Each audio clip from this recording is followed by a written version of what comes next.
অনেকে বলে ঝন্টু পরিচালক, বিষে ভরা নাগিনী, জজ ব্যারিস্টার, শাবানার অভিনীত স্বামী কেন আসামি এই ছবিগুলো যিনি করেছেন, তিনি একবার এক সাক্ষাৎকারে বলেছিলেন, মাহিয়া মাহিকে আমি নায়িকাই মনে করি না, কারণ এরা নায়িকার নামে অন্য কিছু করে, নায়িকার ব্যানার লাগিয়ে অন্য কর্মকাণ্ড করে বেড়ায়।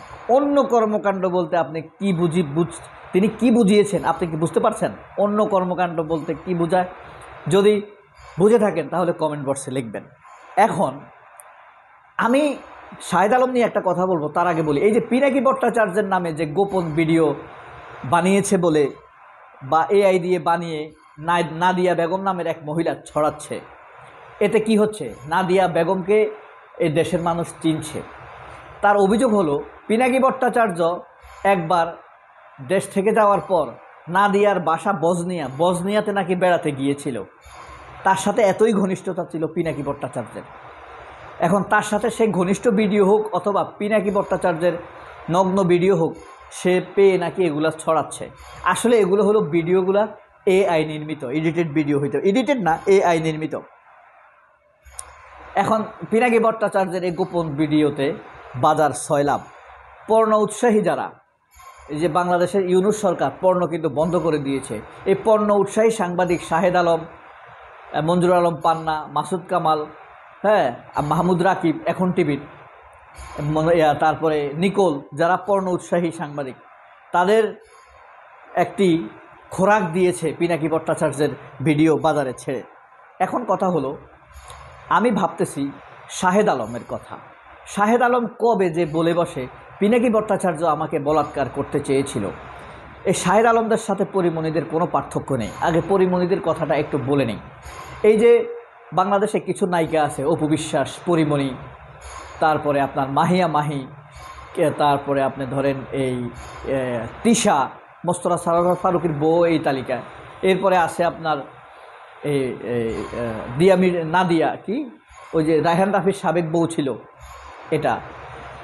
এরা সাধারণত একটি দুটি সিনেমা করে জীবনে, করার পরে এখন তারা তো নিজেদেরকে নায়িকা পরিচয় দেয়, তো নিজেদেরকে আরও ডিমান্ডেড করার জন্য তারা নিজের নামে নিজেই অনেক মিথ্যা খবর ছড়ায়। যেমন মাহিয়া মাহি মুরাদকে দিয়ে, মুরাদের সাথে মাহিয়া মাহির ফোনের এই যে ফাঁস হওয়া কথার কথা মনে আছে? টাকলা মুরাদ আওয়ামী লীগের মন্ত্রী ছিল যে, সেটা করে মাহিয়া মাহি তার ডিমান্ড বাড়িয়েছে সুগার ড্যাডিদের কাছে, এক ট্রিপে কোটি কোটি টাকা। পরিমণি উত্তরা ক্লাবে গিয়ে তাকে মেরেছে, কেঁদে কেঁদে মামলা দিয়েছে না, আবার ডিবি হারন গিয়ে তাকে উদ্ধার করেছে, তার ডিমান্ড বেড়েছে। তারপরে তমা মির্জা, ওই যে রায়হান রাফির সিনেমা করেছে, রায়হান রাফিও কিন্তু বেদ্যপ এগুলো করে। তমা মির্জা ডিমান্ড বাড়ায় যে রায়হান রাফি নাকি তার স্বামী ছিল, এগুলো বলে বলে তখন ব্যবসায়ীরা দুবাই যায়, বিদেশ যায়, লন্ডন যায়, রিসোর্টে যায়, তাদেরকে লাখ লাখ টাকা দেয়। ভাই শাকিব খান 250 সিনেমা করেছে, বাংলাদেশের top class hero, popular hero, most popular hero. তার ফ্ল্যাটের দাম হইল 3 কোটি টাকা, আর পরিমণির ফ্ল্যাটের দাম 10 কোটি টাকা, মাহিয়া মাহির ফ্ল্যাটের দাম 10 কোটি টাকা, গাড়ির দাম 10 কোটি টাকা। এই যে নুসরাত ফারিয়া অ্যারেস্ট হইল কয়দিন আগে, গাড়ির দাম 10 কোটি টাকা। এদের সবাই প্রতিদ্বন্দ্বী করে 10 কোটি টাকার গাড়ি ব্যবহার করে। অপু বিশ্বাসের কয়টি ফ্ল্যাট আপনি জানেন? অপু বিশ্বাসের কয়টি গাড়ি আপনি জানেন? এরা এইসব করে নায়িকার। ওই যে দেলোয়ার জাহান ঝন্টু বলেছিলেন। এখন কথা হলো, এই যে কবে যে শাহেদ আলমের বলাৎকারের ভিডিও বের হয়, শাহেদ আলম সাথে আর পরিমণিদের সাথে তো পার্থক্য নেই। এরা কখন যে কি করে পয়সার জন্য নীতি বিসর্জন দেয়, কখন যে কোন মিথ্যা বলে নিজেদের ডিমান্ড বাড়ানোর জন্য। পরিমণিরা যেমন একটি সিনেমা করে নায়িকা হয়েছে, নিজেদেরকে নায়িকা পরিচয় দিয়ে নানান অপকর্ম করে টাকা কামাই করে বেড়ায়। শাহেদ আলমরা 2-4 মাস, 6 মাস, 1 বছর সাংবাদিকতার করে নিজেদেরকে সাংবাদিক পরিচয় দিয়ে সোশ্যাল অ্যাক্টিভিস্ট হয়ে গিয়েছে, বিভিন্ন পার্টির কাছ থেকে এখন টাকা কামায়। শাহেদ আলম, মঞ্জুর আলম পান্না, মাসুদ কামাল এরা এমনই। আমার ভয় হচ্ছে, আতঙ্ক হচ্ছে, কবে যে এই মাসুদ কামাল, মঞ্জুর আলম পান্না, মাহমুদ রাকিব, শাহেদ আলম বলে যে আমাদের কাছে পিনাকি ভট্টাচার্যের সাথে সমকামিতার ভিডিও রয়েছে, পিনাকি ভট্টাচার্য আমাদেরকে বলাৎকার করেছে, সেই ভিডিও রয়েছে। এটা ছড়িয়ে দিয়ে তারা নিজেদের নামটা ছড়িয়ে দিতে পারবে আন্তর্জাতিক পর্যায়ে। আপনি হয়তো ভাবতে পারেন এটা তো মান সম্মানের বিষয়। ভাই, কিছু মানুষ আছে মান সম্মান থাকবে না, কিছু নারীও আছে মান সম্মান থাকবে না।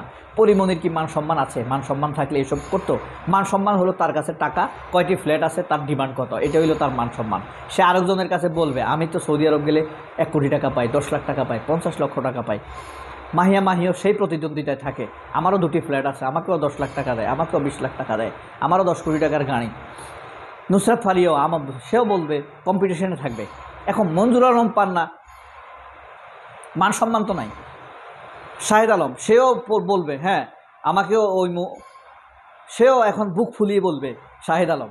আরে খালেদ মহিউদ্দিনকে দরবেশ আপনার সালমান এফ রহমান গোপনে 1 কোটি টাকা দিত প্রতি বছর বেতনের বাইরে, আর শাহেদ আলমও বলবে হ্যাঁ আমাকে তো গোপনে 1 কোটি টাকা দেয় প্রতি বছর বরকতুল্লাহ বুলু, বিএনপি সালাউদ্দিন আহমেদ। এটা হলো তাদের ওই যে ইফতেখার প্রস্টিটিউটিজমের একটা কম্পিটিশন যাকে বলে। এখানে পরিমণি আর শাহেদ আলমদের চরিত্রের মধ্যে আপনি পার্থক্য পাবেন না। মঞ্জুর আলম পান্না তো সেও বলবে হ্যাঁ আমাকে তো মুখে 10 লাখ টাকা দিয়েছে। শুধু কি খালেদ মহিউদ্দিনকে দেয় নাকি? আমাকেও তো দেয়। খালেদ মহিউদ্দিন যেমন দরবেশের কাছ থেকে কোটি টাকা পেত তার অন্যায় ধামাচাপা দেওয়ার জন্য, আমিও অমুকের কাজ করে সেনাবাহিনীকে তেল মেরে বরকতুল্লাহ বুলুর পক্ষ বলে হ্যাঁ আমি কোটি কোটি টাকা পাচ্ছি বাইস আলমের সাথে কন্টাক্টে গিয়ে। এই ব্যাপারগুলো কিন্তু খুব স্বাভাবিক। এখন আপনি যুগ তো বদলেছে 5 আগস্টের পর এটা। তাছাড়া this generation is very smart, more smart than you means not you means Shahed Alam. আমি শাহেদ আলমের কথা বলছি, আমি নাদিয়ার কথা বলছি, আমি মঞ্জুর আলম পান্নার কথা বলছি, মাসুদ কামালের কথা বলছি, আহমদ রিকবের কথা বলছি, আমি নিকোলদের কথা বলছি। নিকোলদের সাথে পরিমণিদের পার্থক্য আছে? নুসরাত ফারিয়াদের পার্থক্য আছে নিকোলদের সাথে? কোনো পার্থক্য নেই। তাহলে এখন পিনাকি ভট্টাচার্যের জনপ্রিয়তা আরও বাড়বে না? কি মনে হয়? আমার তো মনে হয় বাড়বে, কমবে না। কারণ আমি গতকালকে পিনাকি ভট্টাচার্যের যে ভিডিওটা দেখেছি, ভিউ পজিশন ভেরি হাই, 2 ঘন্টার মধ্যে 3 লাখ ভিউ হয়ে গিয়েছে। এটা মঞ্জুর আলম পান্নার ভিডিওতে সম্ভব, শাহেদ আলমের সম্ভব? Quite impossible. এরা সেই মায়ের পেটে জন্মেই নেই যে কোনোদিন এত জনপ্রিয় হতে পারে। অ্যাবসলিউটলি বিনয়ের সাথে আমি আপনাদেরকে বলি, আমার কথা যদি একটু মনে পড়ে আমাকে একটু দোয়া করবেন। অনেক অনেক ভালো থাকবেন। হ্যাঁ, ডক্টর ইউনূসের জন্য দোয়া করবেন। আল্লাহ হাফেজ, আসসালামু আলাইকুম।